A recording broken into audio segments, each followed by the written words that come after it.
Chapter 2. The Mail. It was the Dover Road that lay, on a Friday night late in November, before the first of the persons with whom this history has business. The Dover Road lay, as to him, beyond the Dover Mail, as it lumbered up Shooter's Hill. He walked uphill in the mire by the side of the Mail, as the rest of the passengers did, not because they had the least relish for walking exercise, under the circumstances, but because the hill, and the harness, and the mud, and the Mail were all so heavy that the horses had 3 times already come to a stop, besides once drawing the coach across the road, with the mutinous intent of taking it back to Blackheath. Reins and whip and coachman and guard, however, in combination, had read that article of war which forbade a purpose, otherwise strongly in favour of the argument, that some brute animals are endued with reason. And the team had capitulated and returned to their duty. With drooping heads and tremulous tails, they mashed their way through the thick mud, floundering and stumbling between whiles, as if they were falling to pieces at the larger joints. As often as the driver rested them and brought them to a stand with a wary, "Wo-ho, so-ho then," the near leader violently shook his head and everything upon it, like an unusually emphatic horse, denying that the coach could be got up the hill.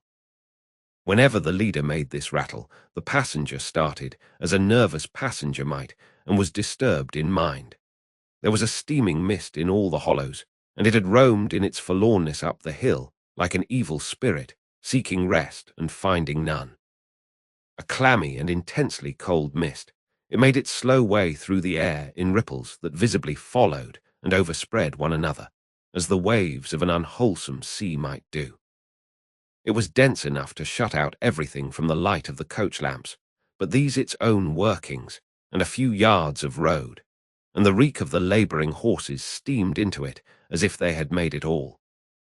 2 other passengers, besides the one, were plodding up the hill by the side of the Mail. All 3 were wrapped to the cheekbones and over the ears, and wore jack boots. Not one of the 3 could have said, from anything he saw, what either of the other 2 was like. And each was hidden under almost as many wrappers from the eyes of the mind, as from the eyes of the body, of his 2 companions. In those days, travellers were very shy of being confidential on a short notice, for anybody on the road might be a robber or in league with robbers. As to the latter, when every posting-house and ale-house could produce somebody in the captain's pay, ranging from the landlord to the lowest stable nondescript, it was the likeliest thing upon the cards. So the guard of the Dover Mail thought to himself that Friday night in November, 1775, lumbering up Shooter's Hill, as he stood on his own particular perch behind the Mail, beating his feet and keeping an eye and a hand on the armed chest before him, where a loaded blunderbuss lay at the top of 6 or 8 loaded horse pistols, deposited on a substratum of cutlass. The Dover Mail was in its usual genial position that the guard suspected the passengers suspected one another, and the guard, they all suspected everybody else, and the coachman was sure of nothing but the horses. As to which cattle he could, with a clear conscience, have taken his oath on the 2 testaments that they were not fit for the journey. "Wo-ho," said the coachman. "So, then, one more pull and you're at the top, and be damned to you, for I have had trouble enough to get you to it, Joe." "Halloa," the guard replied. "What o'clock do you make it, Joe?" 10 minutes, good, past 11. "My blood," ejaculated the vexed coachman, "and not atop of Shooter. Yet, TSD, yah, get on with you." The emphatic horse, cut short by the whip in a most decided negative, made a decided scramble for it, and the 3 other horses followed suit. Once more the Dover Mail struggled on, with the jack boots of its passengers squashing along by its side. They had stopped when the coach stopped, and they kept close company with it. If any one of the 3 had had the hardihood to propose to another to walk on a little ahead into the mist and darkness, he would have put himself in a fair way of getting shot instantly as a highwayman. The last burst carried the Mail to the summit of the hill. The horses stopped to breathe again, and the guard got down to skid the wheel for the descent and open the coach door to let the passengers in. TSD. "Joe," cried the coachman in a warning voice, looking down from his box. "What do you say, Tom?" They both listened. "I say a horse at a canter coming up, Joe." "I say a horse at a gallop, Tom," returned the guard, leaving his hold of the door and mounting nimbly to his place. "Gentlemen, in the king's name, all of you." With this hurried adjuration, he cocked his blunderbuss and stood on the offensive. The passenger booked by this history was on the coach step, getting in. The two other passengers were close behind him and about to follow. He remained on the step, half in the coach and half out of. They remained in the road below him. They all looked from the coachman to the guard, and from the guard to the coachman, and listened. The coachman looked back, and the guard looked back, and even the emphatic leader pricked up his ears and looked back, without contradicting. The stillness consequent on the cessation of the rumbling and labouring of the coach, added to the stillness of the night, made it very quiet indeed. The panting of the horses communicated a tremulous motion to the coach, as if it were in a state of agitation. The hearts of the passengers beat loud enough perhaps to be heard. But at any rate, the quiet pause was audibly expressive of people out of breath, and holding the breath, and having the pulses quickened by expectation. The sound of a horse at a gallop came fast and furiously up the hill. "So ho!" the guard sang out as loud as he could roar. "Yo there, stand, I shall fire." The pace was suddenly checked, and with much splashing and floundering, a man's voice called from the mist, "Is that the Dover mail?" "Never you mind what it is," the guard retorted. "What are you?" "Is that the Dover mail?" "Why do you want to know?" "I want a passenger, if it is." "What passenger?" "Mr. Jarvis Lorry."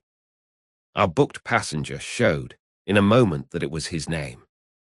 The guard, the coachman, and the two other passengers eyed him distrustfully. "Keep where you are," the guard called to the voice in the mist, "because, if I should make a mistake, it could never be set right in your lifetime." "Gentlemen of the name of Lorry, answer straight." "What is the matter?" asked the passenger then, with mildly quavering speech. "Who wants me? Is it Jerry?" "I don't like Jerry's voice, if it is Jerry," growled the guard to himself. "He's hoarser than suits me, is Jerry." "Yes, Mr. Lorry." "What is the matter?" "A dispatch sent after you from over yonder, T and Co." "I know this messenger, guard," said Mr. Lorry, getting down into the road, assisted from behind more swiftly than politely by the other two passengers, who immediately scrambled into the coach, shut the door, and pulled up the window. "He may come close." "There's nothing wrong." "I hope there ain't, but I can't make so nation sure of that," said the guard in gruff soliloquy. "Hallo you." "Well, and hallo you," said Jerry, more hoarsely than before. "Come on at a foot-pace, d'ye mind me? And if you've got holsters to that saddle, yawn, don't let me see your hand go nigh 'em. For I'm a devil at a quick mistake, and when I make one, it takes the form of lead. So now let's look at you." The figures of a horse and rider came slowly through the eddying mist, and came to the side of the mail, where the passenger stood. The rider stooped, and casting up his eyes at the guard, handed the passenger a small folded paper. The rider's horse was blown, and both horse and rider were covered with mud, from the hoofs of the horse to the hat of the man. "Guard," said the passenger, in a tone of quiet business confidence. The watchful guard, with his right hand at the stock of his raised blunderbuss, his left at the barrel, and his eye on the horseman, answered curtly, "Sir." "There is nothing to apprehend. I belong to Tellson's Bank." "You must know Tellson's Bank in London. I am going to Paris on business. A crown to drink. I may read this." "If so be as you're quick, sir." He opened it in the light of the coach lamp on that side, and read, first to himself, and then aloud. "Wait at Dover for Mamselle. It's not long, you see, guard. Jerry say that my answer was recalled to life." Jerry started in his saddle. "That's a blazing strange answer, too," said he at his hoarsest. "Take that message back, and they will know that I received this as well as if I wrote. Make the best of your way. Good night." With those words, the passenger opened the coach door and got in. not at all assisted by his fellow passengers, who had expeditiously secreted their watches and purses in their boots, and were now making a general pretense of being asleep, with no more definite purpose than to escape the hazard of originating any other kind of action. The coach lumbered on again, with heavier wreaths of mist closing round it as it began the descent. The guard soon replaced his blunderbuss in his arm-chest, and having looked to the rest of its contents, and having looked to the supplementary pistols that he wore in his belt, looked to a smaller chest beneath his seat, in which there were a few smith's tools, a couple of torches, and a tinder-box. For he was furnished with that completeness that if the coach lamps had been blown and stormed out, which did occasionally happen, he had only to shut himself up inside, keep the flint and steel sparks well off the straw, and get a light with tolerable safety and ease, if he were lucky, in 5 minutes. Tom, softly over the coach roof. Hallo, Joe. Did you hear the message? I did, Joe. What did you make of it, Tom? Nothing at all, Joe. That's a coincidence, too, the guard mused, for I made the same of it myself. Jerry, left alone in the mist and darkness, dismounted meanwhile, not only to ease his spent horse, but to wipe the mud from his face and shake the wet out of his hat brim, which might be capable of holding about half a gallon. After standing with the bridle over his heavily splashed arm until the wheels of the mail were no longer within hearing, and the night was quite still again, he turned to walk down the hill. After that there gallop from Temple Bar, old lady, I won't trust your 4 legs till I get you on the level, said this horse messenger, glancing at his mare. Recalled to life. That's a blazing, strange message. Much of that wouldn't do for you, Jerry. I say, Jerry, you'd be in a blazing bad way if recalling to life was to come into fashion, Jerry.